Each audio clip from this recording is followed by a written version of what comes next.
Debrief, where we gather together and find topics of conversation related to music and technology.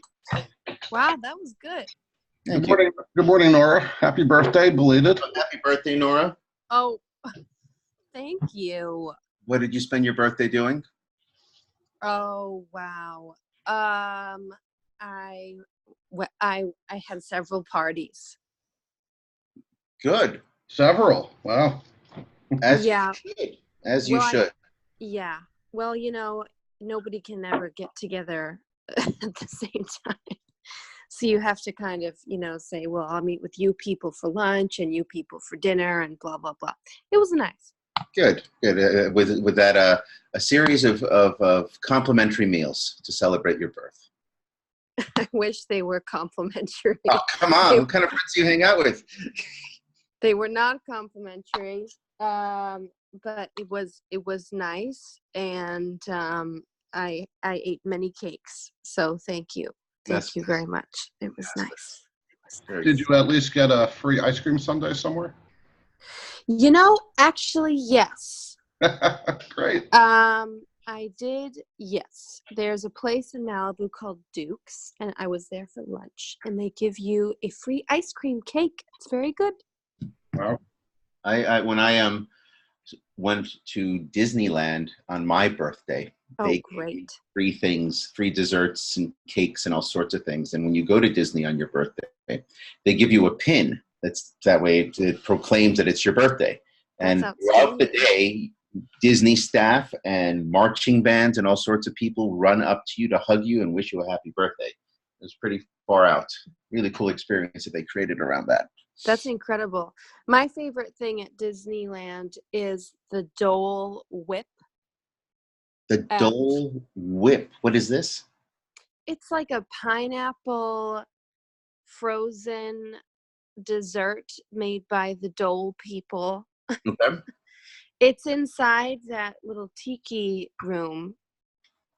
I know. Are you talking about the tiki place with the ice cream? Yeah, it's like I know it. Ice cream. Mm-hmm. I had some ice cream over there. Yes. Yeah. I know the place you're speaking of. Yes. That dessert is outstanding. I have to say, haven't had it in years, but it's that place is good. Yep. Got to go back. Mm. Yep.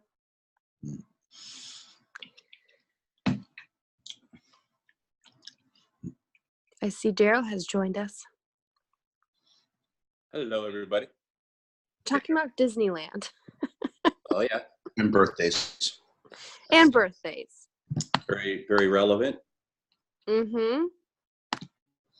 How is your move going? How are you feeling?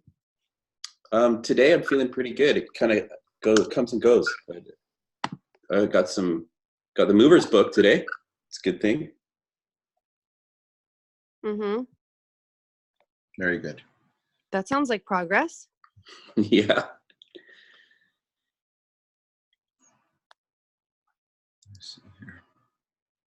So, Okay. anybody spot anything new in the world of music and tech? Let's see.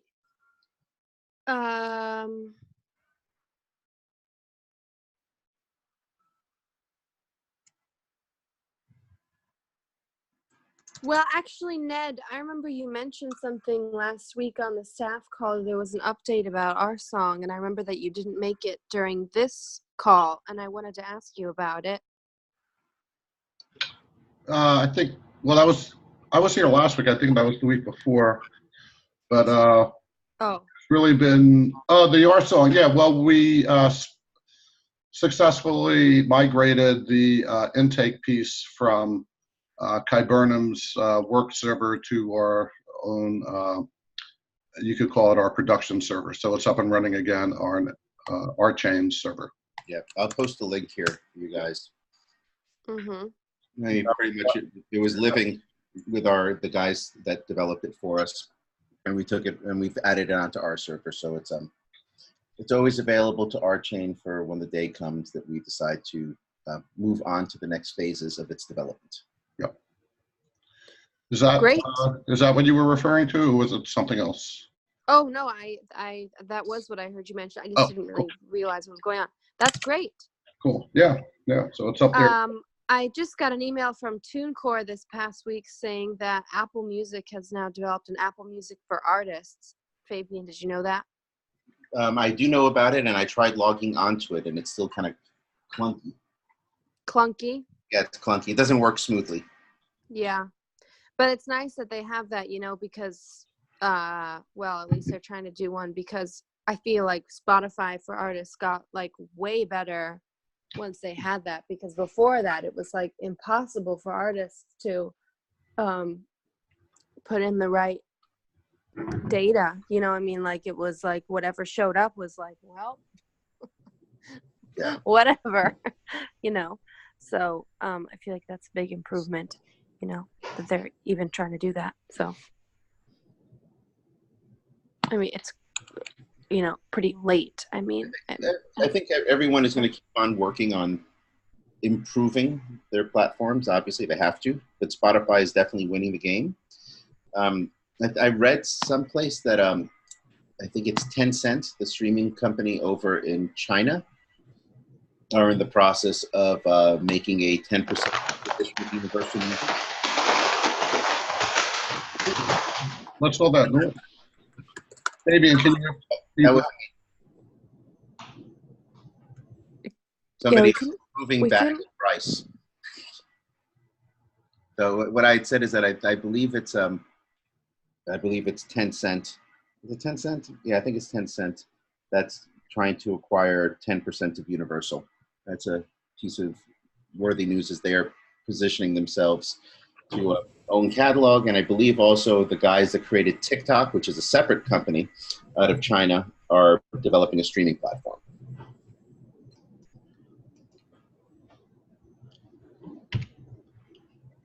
A music streaming platform? Yep. Is TikTok a Chinese They are company? China. Yes, they are. Interesting.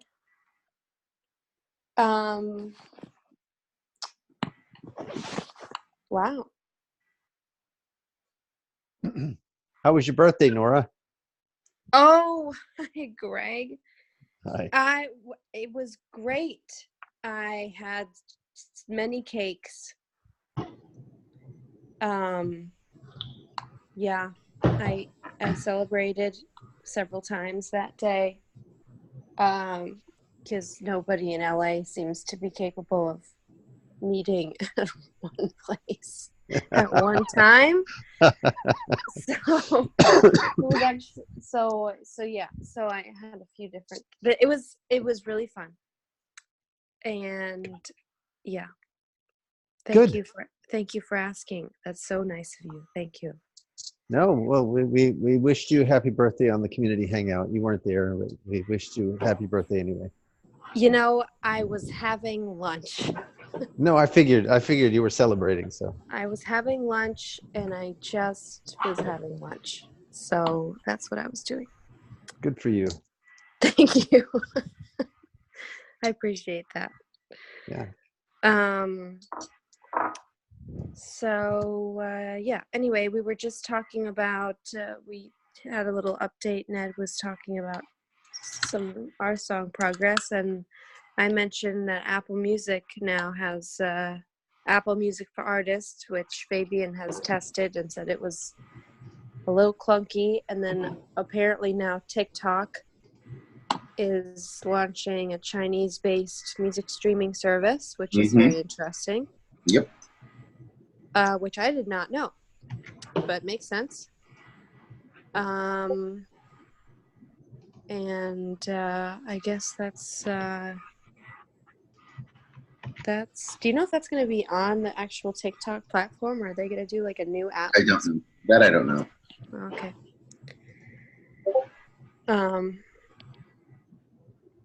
And I had also shared that Tencent is working on acquiring 10% of Universal. Mm-hmm.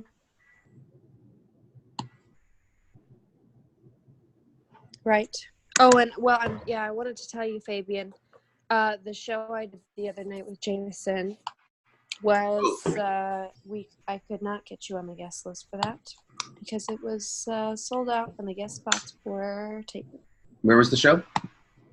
At the TG. The TG? Do you know the Club TG in Glendale? I do or not. Actually, it's more like Atwater Village. Oh, don't know it. Oh, well, it's spelled like this. Anyway, I asked about it, but I'm sorry that we weren't able to get you there. But maybe some other time. Next time, there will be other times.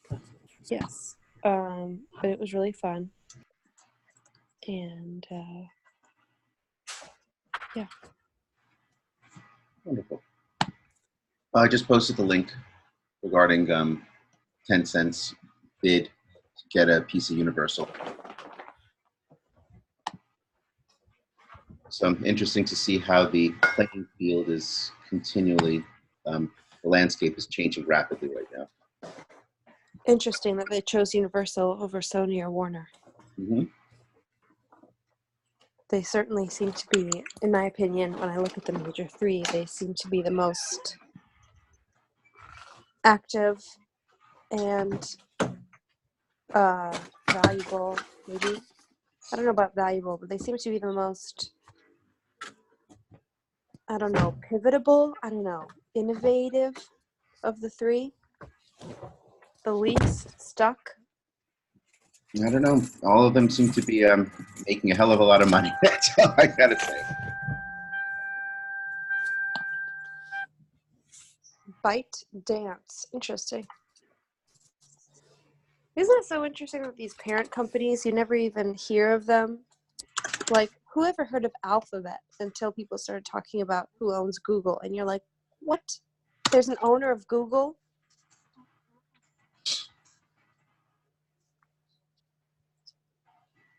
Yeah, well, it was a company restructuring that happened some years ago, because they had Google Labs and they were starting to get some interesting projects coming out of Google Labs that might yield fruit. So they restructured Google. At least this is my understanding from what I read. You should talk to some Googlers; they might know a little bit more. But they needed to restructure because the search company was just a tiny portion of all the things they were involved in. And Alphabet was the sort of, it ended up being the umbrella, I guess is the way to put it.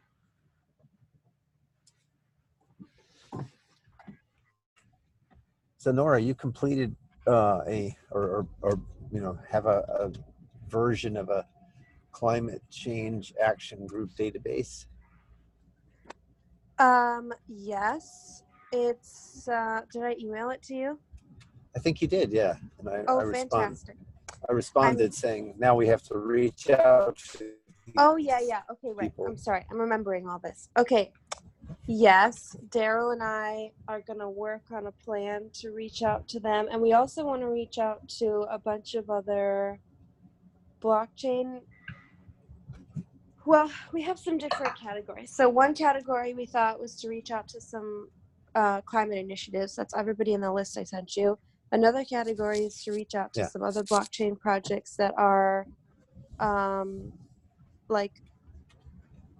either still going or not going anymore that would be interested in teaming up with our chain. Well, not necessarily teaming up with, but would be interested in, becoming part of the community. And then the third would probably be like, Daryl, I don't know if you have anything to say about this, but maybe like some other types of like social network enthusiast blockchain projects or non-blockchain projects. We're just like trying to think of some different types of communities that would be ideal to reach out to tell them about what we have going on here, so that they can take part and become part of the community, and then sort of bolster the community kind of spirit and tell more people about our chain. And because as Daryl knows, a co-op is really defined, not entirely, but definitely in part by its community. And we feel like there's a lot of improvement that can be made. So I think the first, definitely I made a really good list, I think, of the climate initiatives. And so definitely we're going to email them all, that's for sure. Daryl, do you have anything to say about this whole thing, about us and our templates and reaching out to all these people? I know we have a lot of work yet to do, and you're in the middle of moving, and we still have to, work on it more, but. Yeah, exactly. Like, I've been so swept up in this move, it's kind of killing me, because I just, want to start jumping forward with a lot of the work that you've been doing. But yeah, basically the whole concept being that a co-op is defined by its membership. And I think that we can start to kind of reach outside of the crypto speculator types and try to kind of find some people who kind of connect more with the why of our chain. So it might not directly be related to this discussion about music, but I think it kind of is as well. So that's basically it. It's just kind of like seeking out some more like minds to kind of help nurture the member base.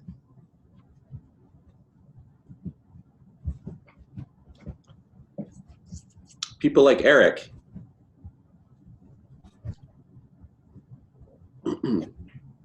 Yeah, so I think this is really, really good, a very important thrust, and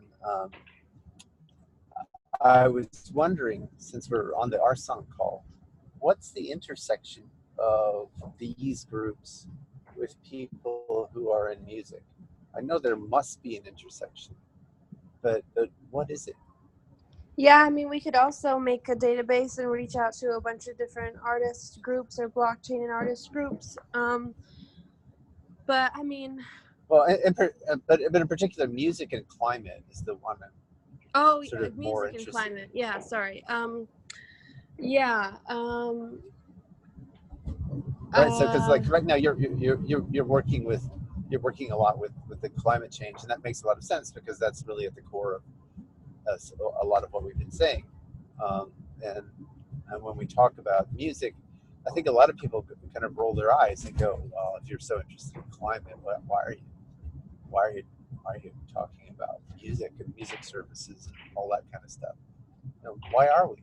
But it's like, I mean, I know that we've approached this question several times on this call, but we haven't approached it from the point of view of finding like-minded community members or potential community members who understand what the connection is, who understand what that argument is all about.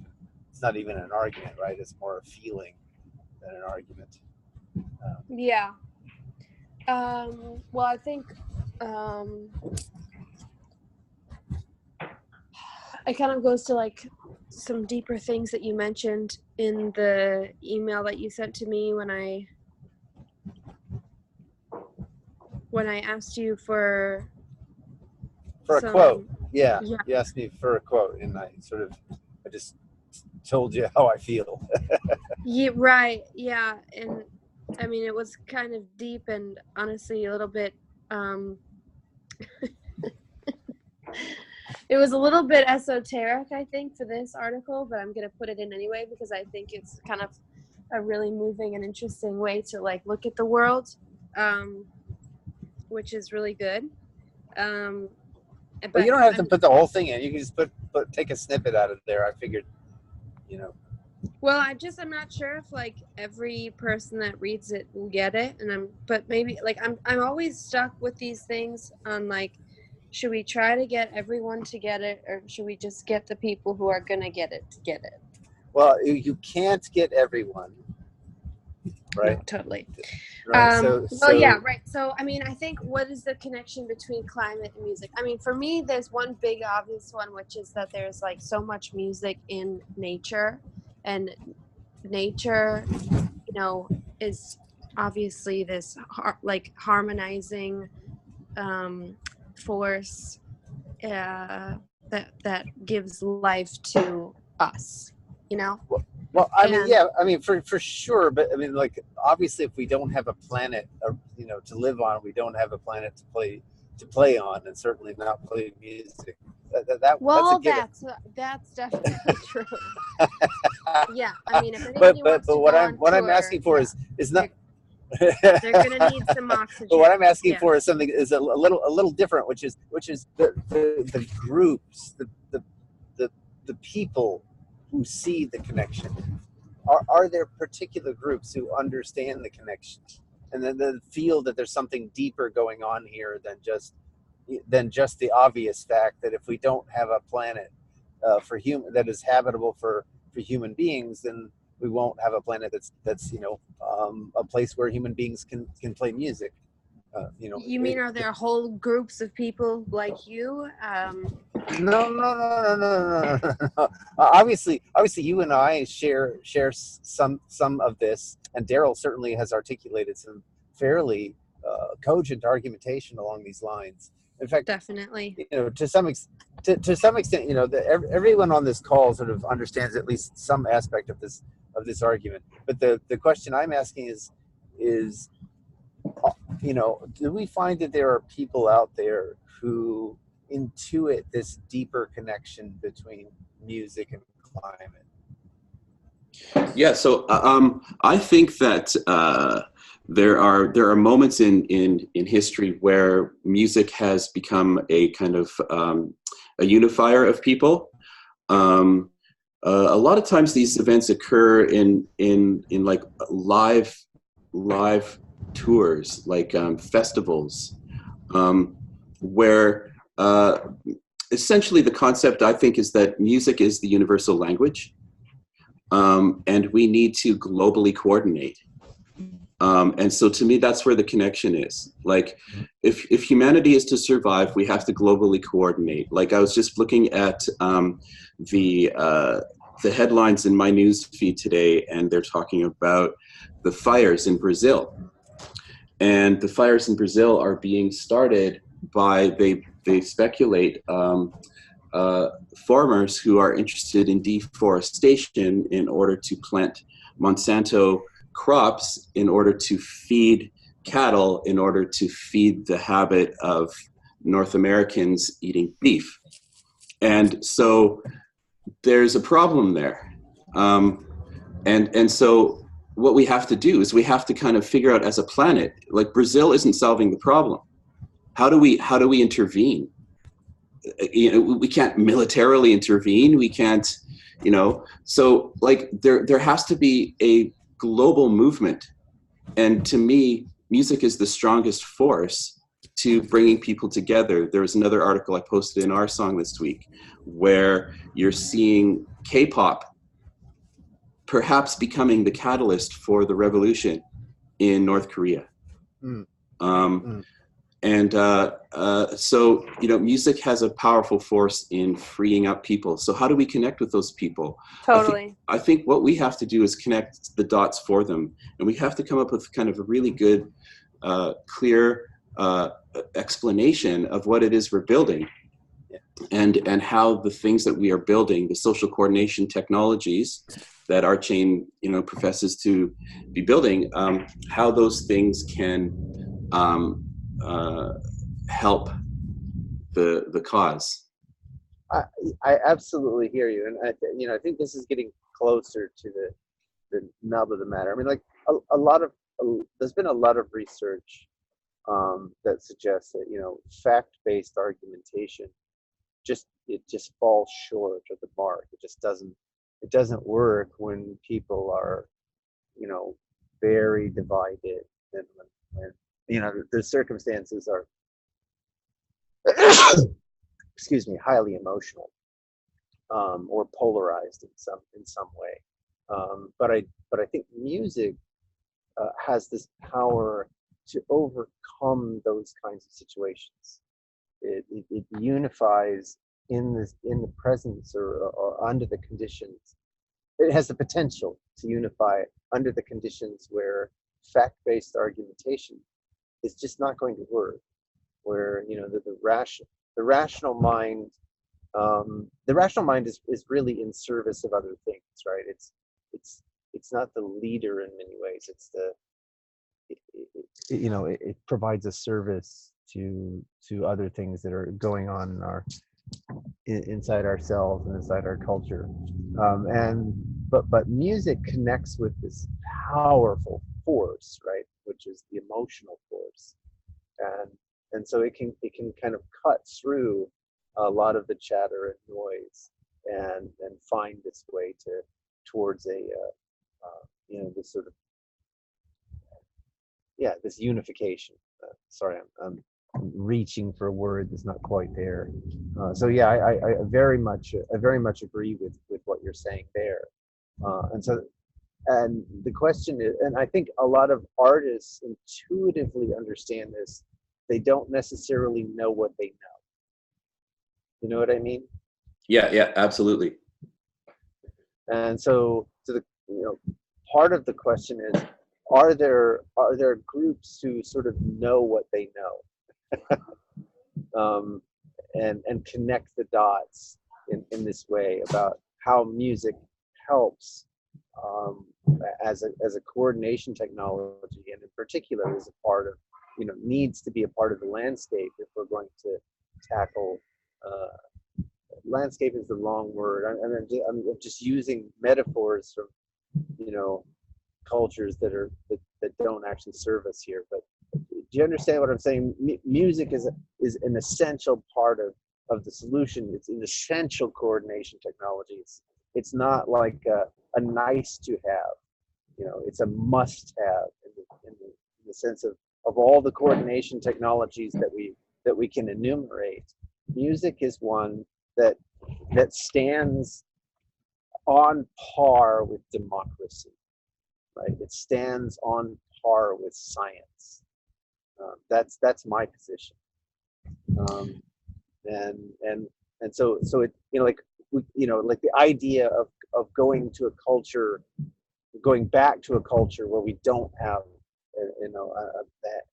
an amazingly articulated relationship to science. I don't think anyone wants to do that, right? That would be like going back to a seriously dark age, and going to a culture where we don't have an articulated relationship to music. I think it's a no-go for me, and I think probably for everyone here in this conversation.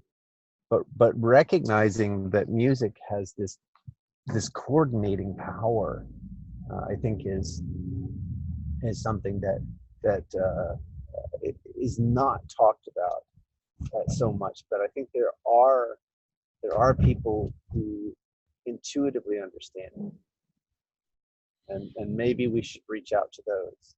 I mean, sorry to just mumble on here, but one last point. I'd love to hear if there's any response to what I'm saying. I think Hollywood understands the power of music, right? Otherwise, there would be no soundtracks to movies. And more generally, I think a lot of the propaganda machinery understands the power of music as this sort of emotional and coordinating force, this unitive force. But the question is, can we use it as a culture deliberately to help ourselves coordinate? And I don't think that has happened before, where we know what we know and we use it to help organize ourselves. Yeah, like what has to happen if we are to survive as a species is there has to be a global cultural revolution.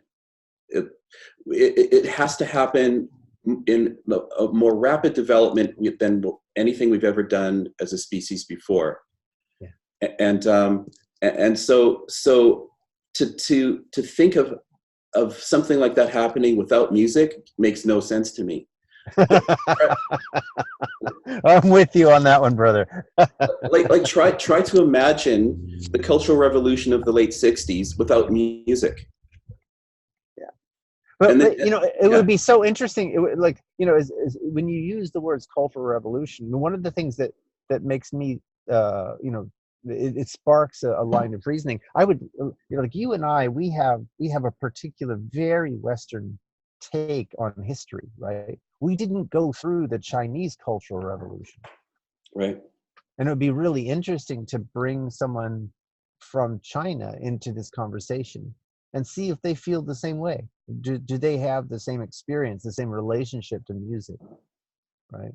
Or someone from North Korea, right? That would be an interesting expansion of this conversation, to test this hypothesis. Yeah, yeah. Well, I think it's also really interesting, like throughout history, like talking about cultural revolutions and, also just talking about political revolutions and all sorts of different types of revolutions. That one thing they always try to stop people from having is music. They took the drums away from the slaves, and then they invented body percussion and all this, which led to all this amazing music. And anyway, they also took, throughout history, there's so many amazing stories of human beings surviving horrid brutality. Like you would be shot by the Nazis if you sang a song, you know what I mean? And, you weren't allowed to sing, like the Taliban. I think I used to read books in high school about the Taliban, and you weren't allowed to sing any songs, or you could sing in certain languages, but not in others. Anyway, point being is like people who lead these brutalistic, horrible, totalitarian movements. I'm sure you can't sing in North Korea. I'm just gonna, I don't know, but if you sing, it probably has to be about Kim Jong-un. I'm just gonna guess. But people who run these movements, they know that music is a force that brings people together. It uplifts people. It's a way to pass ideas around. It gives people energy. It gives people, strength. It gives people, the ability to go on. You know what I mean? And so, yes.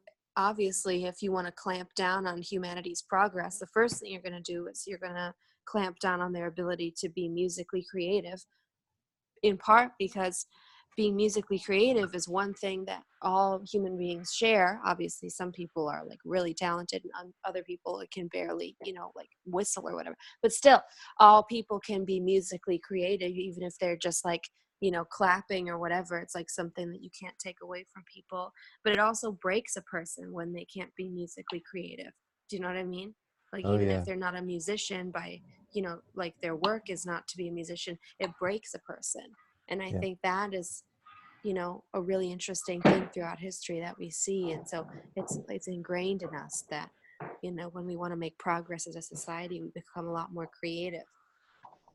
And so this vector, I mean, I think that the things that you and Daryl have just mentioned, I think I wonder, it's a question for me, are there groups out there who understand this and are simultaneously working to tap into this as a way to Apparently help? I have my next assignment. No. You're really referring to artists that are out there to bring about social change, and there's tons of them. They're not here in this room, but there are plenty of them. And in addition, when you were mentioning about Asian culture, East Asian culture and music, I'm posting a link here for just this Sunday, the largest music festival focused on music coming from that part of the world with hip hop and R&B. Yeah. That happened, and I've spoken to a handful of you about my relationship with them, and so the link is there for you guys to see the coverage that they got from Rolling Stone, and they're all over the press right now. I think there's certainly plenty of artists in the world that are working towards raising awareness around social issues and trying to bring their fans to become activists. for something as significant as what we see happening presently in the rainforest, and how does humanity actually make a change when the leadership of a country has their own agenda, and the people of that country might not be in a position to overthrow the decisions that are being made. I mean, we have the same type of issues that are happening here in a very different way. But how does the rainforest get saved? A concert? I don't think so. Overthrowing corrupt political leaders? Yeah, probably the closest way it could be done. But then when you look at particularly Brazil in this instance, which has a history of corruption from the top level of the leadership, and the current leadership doesn't care about the indigenous, doesn't care about the environment, is only looking for lining his pockets and the pockets of his people. How do you reverse that? And especially when you can think that 20% of the oxygen in the world is being generated by the Amazon. Could you imagine if 20% of the oxygen that was being created for the world suddenly disappeared and translated into carbon? Yeah, and also like more than half of the Amazon, isn't it? More than half of it is it within his territory, so he could easily slash more than half of it if he wanted to. So, Fabian, you brought up a good point, which I'd like to go back to, which is we have the same problem here, and we can't do anything about it. Mm-hmm. We have, and if you don't agree with me, I'm sorry, but we have a corrupt president who has committed countless numbers of crimes in pure visible sight, and the opposition party has refused to do anything about it. And so we need something more powerful than song. I think song comes out of the power. The marches in the South in the 60s, they sang as they marched, but they didn't sing. They used music to unify them and buoy their intentions as they were being, had water cannons and dogs attacking them. And then I think is when music comes to the front. And then, of course, all the protest songs, Woody Guthrie, Bob Dylan, and et cetera. And I think that's when music becomes powerful. But right now, we're in a situation where we're seeing these crimes in plain sight, and the people we've elected to counter that are doing nothing. So it's interesting. Yeah, I agree with you. That is a crisis, and we're having this crisis around the world where we have these like bad dudes that are just hanging out together, and it's really horrible. And I don't agree with you, Ned, though, and I wasn't around at that time in the 60s, so I can't say for sure. But I would say I don't think that the music started after the movement started. I would say definitely the music is a catalyst for the change. So what happened was actually, it was Martin Luther King and his cohorts, and they would rally around his speech. Now you could say his speech is very musical, and I would agree with that. They were also very religious, and so a lot of the organizing of the protests came in church. But I think by and large, a lot of the rallies and protests came about because of the breaking point of the people that just wouldn't take it anymore. And you could say it was Rosa Parks. You could say it was these individual events, and then the people stood up. And as they were standing up, then they used song to rally them. But I don't think I've seen any historical documents that they sat around singing, and then from singing they garnered the courage, right? I think the singing. Yeah, well, I mean, I think you mentioned like some really famous, singers, and maybe Bob Dylan was not singing about this stuff before it happened, but certainly it's not just it's not just these famous singers.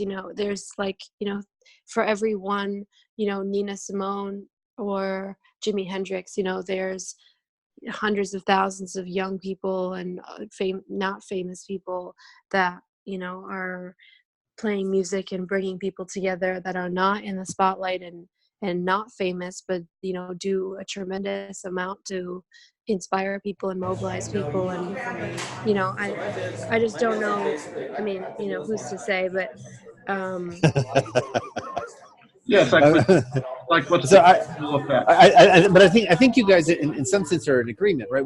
I don't think that anybody is saying that this song is the only answer, but I think we are saying that song and music, which is not limited only to song, but music is a part of the answer.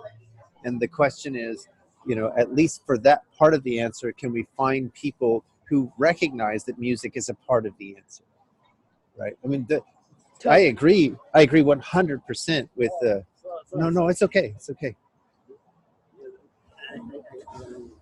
No worries. Sorry, there was someone is moving their scooter so Fiverr can get to the public water bowl. And anyway, what I was saying was that again, becoming deliberate about, like, first of all, deliberately recognizing the coordinating power of music. Whether we think it's the only answer, or the final answer, that's a different thing. But just noticing music really does have this coordinating power, and if we don't include it in our toolkit deliberately and consciously, then we're missing something vital. And this is kind of what I was trying to point at when Daryl says we have to coordinate in a way we've never coordinated before. That's very obvious, right? The data here, all of the estimates about how fast the climate is unraveling, we're all, you know, way overly optimistic. The most pessimistic estimates were way overly optimistic. So we know that we have to coordinate in a way that we've never coordinated before. That's obvious, and anyone who's paying attention to the data will say that that's the case. Right. I mean, even the conservative UN 12-year thing, that's a kind of coordination that we've never had globally, ever, in the history of humanity. So that part is obvious. And what I want to submit to you is that in order to do that, we have to become deliberate. We have to become conscious about all of the tools that are available at our present moment. Totally.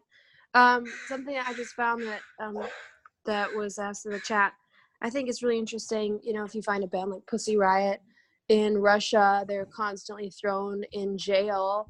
I think one of them was poisoned this year, you know, because they're constantly criticizing Vladimir Putin. If anybody's not familiar with Pussy Riot, they're a great group to familiarize yourself with. They also made an appearance in House of Cards a few years ago. I was actually their agent 4 years ago. Incredible. Yep. So Eric asked about what the protesters in Hong Kong are listening to, and obviously this can go the other way as well. I just found this article. I'm sure there's more info on this, but apparently the Chinese state media is using music to terrorize them, and is basically using music to beat them down, which is really unfortunate. The Chinese government is basically using music in the opposite way against them, which I think is really sad. So obviously music is a very powerful force. Otherwise the Chinese government would not be using it against these protesters, you know. And obviously, you know, nobody would be throwing Pussy Riot in jail if they were just a bunch of kids that didn't have any impact on how the country viewed Vladimir Putin. They wouldn't be putting them in prison. You know what I mean? It wouldn't be worth the hassle, do you know what I mean, to find them and keep putting them in jail. So anyway, it just takes like a lot of courage, you know what I mean? Like, you're not going to find a lot of bands that are willing to be like continually put in prison and poisoned and stuff just to make a political statement. And I think it really is sad what is happening in Hong Kong right now. And I wonder how these groups, these musical groups who are being used by the Chinese government, I wonder how they feel about this. about their music being used in that way, you know? No, but I think you raised an important point, and I also think that Eric raises an important point. So, Yes. If we look to our present moment and ask these important questions, like how, where we do see movement, like in Hong Kong, what is the role of music in that situation? So the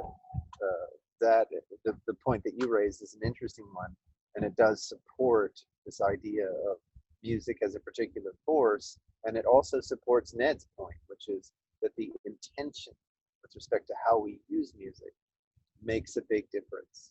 I think I have the solution to our problem, guys. Awesome. This conversation is really circular and it's not really going anywhere. And so I think what we need to do is start a band. I think that's what this channel should become. I think we need to stop talking and I think start a band. And this is going to be the revolutionary RSong band. And we're going to for the revolution. All right, guys, who's with me? Let's get the band together, guys. Put the band back together. Well, it's so funny because I view conversations as like valuable conversations as circular, and it's really about paying attention to those moments when there's an opportunity for something to get a little deeper, and it doesn't have to get a lot deeper. There just has to be one tiny opening, and you suddenly see a world that's that is larger than you saw before, and so I think that there's something really valuable in asking, because I don't think it's just artists who are involved in social change. I think there's something much more specific, which is who understands this coordinating power and is working deliberately to use it in this way as relates to climate change. So why don't we start a tool for activist musicians to avert government censorship, right? So basically Pussy Riot can get funded through RSong, but evade persecution, and they can extract that money without getting tied up in like getting their assets frozen by like the Russian government or whatever, right? So that sounds fun. Crypto tools for activist artists. Yeah, right. So I'd like to share something because it inspires something I've been wanting to share as we've been in this conversation. So I can't say his name, but I'm going to share a story. You can find out the person I'm speaking about with this link that I'm posting. So this musician, I had lunch with him about 2 months ago when we were looking at completing RSong, and I was working on onboarding him. And this musician achieved a certain level of success and was attributed to have written the theme song to the Arab Spring. And he was exiled from his country, and he started writing songs online. And one of the songs criticized the government. That government went out and arrested the people that managed his website, managed his Twitter account, managed his Facebook account, the guy that owned the recording studio that had recorded his earlier album. All these dudes were jailed and tortured because of what this guy was doing. And that effort was done as a way of closing his voice and preventing him from singing or releasing any other music that criticized the government. And my conversation when I was with him was figuring out, how does blockchain, how does RSong, how does this new version of the internet work to be able to support an artist like him, where he doesn't get censored, where he's able to actually generate revenue from his songs from all of his fans around the world, without a government body coming and shutting him down. And I was like, all of those things are possible on this, but what we can't do is, how do we protect your friends from being put in jail and tortured who worked with you? So just throwing it out there, is there's so many different layers to the activist musician. and especially depending upon what part of the world they're coming from, and and what level of threat is being posed against them and their community. And his story is very unique because I've never heard of a musician being so threatening to a government body that they would go after his team. And that's what happened with this guy. Oh, they did that to like Fela Kuti too. Fela, they killed her. They threw his mother over the roof and killed her. Yep, they did that to Fela. I mean, like I was listening to this podcast earlier with Cory Doctorow, and he's talking about sort of there's a lot of dark implications for crypto, right? I mean, we're basically oligarchs are using this as a tool for smuggling money out of restrictive regimes, right? And you're basically shorting the solvency of your government by doing. Well, they use cash too. To smuggle money out.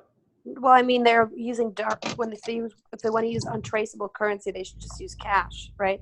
But you can't stop them from using cash. Yeah, but it's a lot harder to smuggle cash out of a country than it is to just Well, I just mean crypto. Keep going. Sorry, keep going. Point being that my whole sort of position on all of this is that if we're going to talk about developing liberatory tools using this technology, let's actually do it, and like basically try and prognosticate what some of the more useful things that we could do that will bring about the cultural changes that we want, rather than waiting for the dark web to sort of just do it for us already and empower. Yeah. So Eric, so let's be clear. So we are doing that. We are already building the most scalable, most secure blockchain with the trust model, with an open trust model. That's and that takes a lot of effort. And what we're trying to do is to find communities who will join us in this effort. It's not about building tools. Like if you want to build, the repo's there, start coding. But it's not just about that. It's about finding people who want to join us in the effort. And so what I'm talking about is reaching out to various communities, and when we reach out, making sure that the people we reach out to, there's some kind of resonance. And what I'm trying to identify is those communities with which we have resonance. Like who are those communities? Not just who are them, but let's go talk to them. Let's make an action plan. So that's why I was. So at the top, go ahead. How do you guys feel about like Occupy? Like, are those types of communities the types of communities that resonate with you?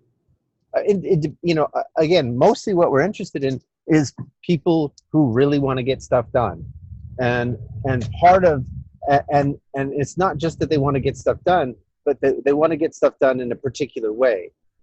One way you could affect change, as Daryl mentioned, is militarily, but that's not actually in Brazil. If you wanted to affect policy change in Brazil, you could have a military action, but that doesn't affect the kind of regenerative change that we want to we would like to see happen. And so we want to talk to communities who understand how that regenerative change is made. And that's why I was focusing on, all right, so amongst the people who understand the unitive power, the coordinating power of music, which of them deliberately use that to go about working on climate change? Because those people are much more likely to resonate with how we're approaching things. Why we've chose the cooperative model, why we chose to use mathematics, why we're making sure that all of our engineering efforts are transparent and anyone can test them, and so on and so forth. So maybe can I try reframing what you just said? Sure. So if I'm understanding, you're saying it's almost like you want to find specific artists that you could work with that could become almost like figureheads for this. Well, I wouldn't say figureheads. And it doesn't have to be artists. I want to find people who understand this way of working, and maybe they articulate it in a different language. Maybe they approach it with an overlapping but different tool set than we do. That would be great. Then we can both expand each other's tool sets. but we need to find people and communities who want to join forces, who want to join hands, because we can only do so much with what we've got. And we're like, I can tell you now, the dev team and the staff for RChain, we are stretched to our limits. So you need more right? developers. You need more developers. Not just, no, it's not just developers. There's so much more than just development. There's community engagement. There's community organization. There's business development. It's much larger. You can build the greatest software in the world, and I can guarantee you there are some amazing repos out there that nobody knows about and nobody uses. Yeah. Well, because right? I'm thinking about, like, as you're talking, I'm thinking about, like, what about conscious hip hop artists, right? Like, these are people that are using hip hop, which is a political, musical kind of idiom to begin with, to talk about social issues. Like, wouldn't that be a really ideal American sort of subgroup? Sure. That's an approach. But this is what I was trying to spark was exactly that. Which communities should we reach to? And as a part of the discussion of which communities, try to hone in on the selective filters for how we reach to those people. But that we gotta end it there because we gotta jump over to a staff meeting. This is a really interesting conversation. I really appreciate it. Great call, guys. Yep. Till next week. Thanks, everybody. Thanks, everybody. Ciao, ciao. Get the band together. Bye.